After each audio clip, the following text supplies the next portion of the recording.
Hello everyone and welcome to Lush and Salty Aquariums. My name is Stefan. Thank you for coming to my channel, supporting me in this wonderful, wonderful hobby.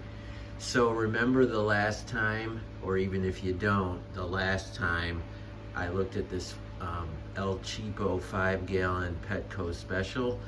It was a hodgepodge, barely an aquascape. There was some cereus stone, there was all manner of plants, some hornwort, water sprite, some Java Fern, and a few clown killies and a few CPDs or celestial pearl Danios. So that was the last time.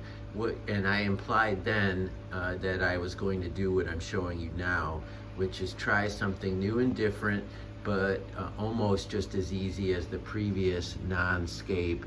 And that was something I had been inspired to do by a fish tuber who, gosh, I feel so bad, I can't remember his handle, his name, the channel, but this individual had some beautiful, stunning fish tanks, large ones, mind you, not something as small as this, but he had used only epiphytes and no substrate on the bottom, just a piece of wood and a bunch of Java Fern or Anubias tucked in and out, or just simply laying on the bottom.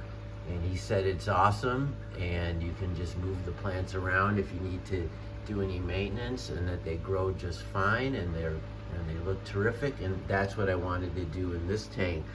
So I went to a swap, fully intending to find a specific individual who was selling Java Fern on mats, matted Java Fern at unbelievably low prices. I knew that that was a distinct possibility it was the Greater Cichlid Association, the GCCA, a Chicago area fish club. And sure enough, I found a person, and that person kind of specialized in plants, and it was a woman, and she had a partner, a guy there. I don't know what, professional, personal, or both, but they had Java Fern on mats for the unbelievable price of like 2 for 20, and they ended up giving me 2 for 10. And the mats were simply cocoa fiber with some pretty decent Java Fern. Look at this. So you're looking at it now. So I bought 2 mats, and they only charged me $10. I handed them a 20, but they gave me back a 10. And I had some other Java Fern in here already, and a little bit of Christmas moss that you see there, and some floating plants, hornwort and Brazilian pennywort, and there's one bit of frogbit, a big one actually, and then of course the pothos in the back. That is the same. I haven't changed the plants that are growing out of this aquarium. They are the same. I do that on all my tanks. You should too. Look at that new growth right there. That's a dirt cheap light too. That's just hanging by a couple cords. Right there, that's actually an air pump that is servicing the Moen sponge filter that I have in here. Just to get those details out of the way.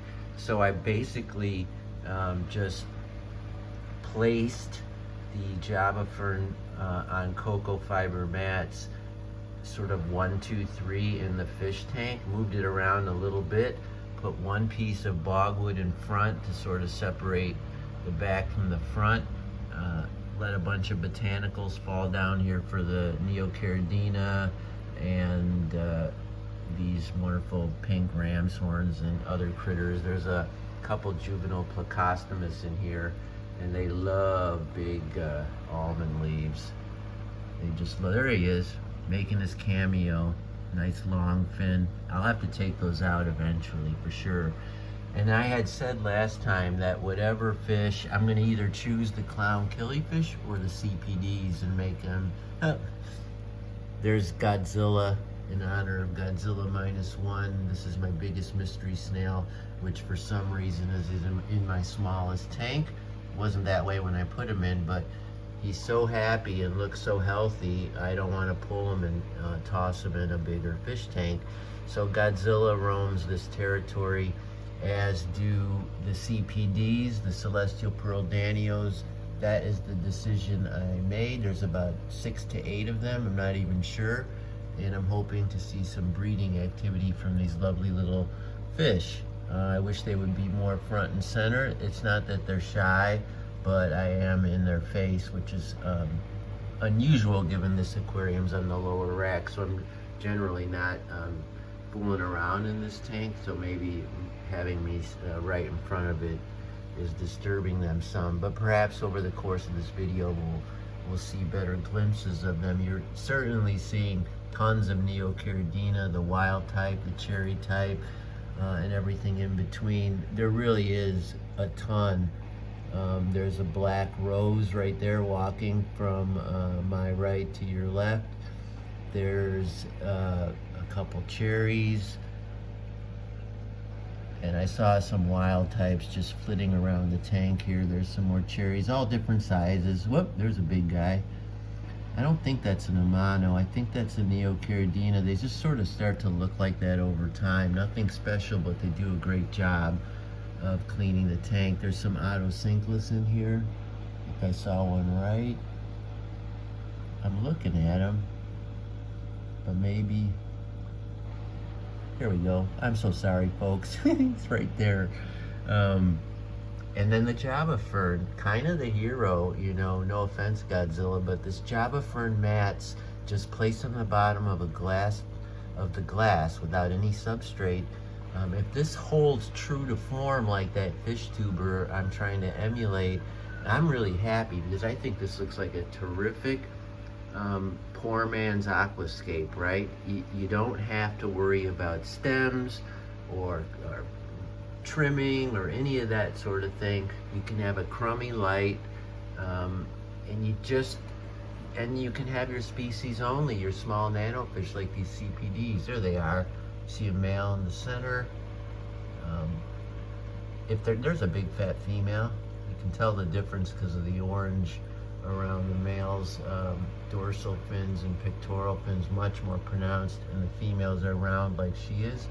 If they're gonna spawn, it would be right when the lights come on in the morning, or if you don't, or if you're in a room with windows, when you start to get any kind of light in the tank in the morning hours.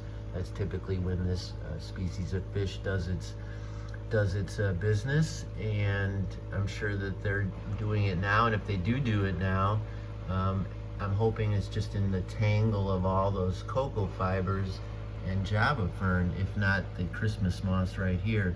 Now granted, these two juvenile Plecostomus and Neocaridina can and probably will eat some of the eggs or fry or both, but maybe not. You know, it's not a certainty, and I'm not really looking to breed for any reason other than for the sheer joy of it. So if I just find 1 or 2 babies and they make it through the gauntlet of this population, I'll be thrilled, right? That's all I'm doing this for. I don't have a motive beyond just seeing if it'll happen and enjoying this fun, cheap aquascape. So the tank, you know, the 50% off at Petco, maybe less than $10 for this fish tank, definitely less than $10.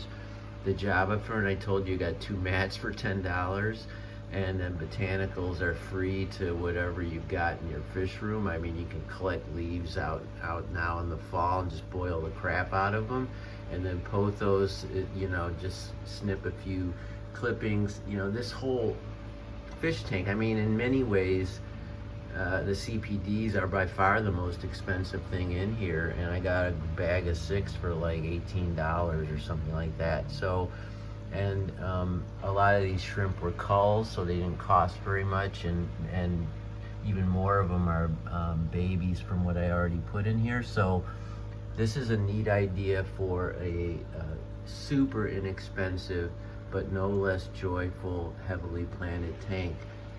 What do you think?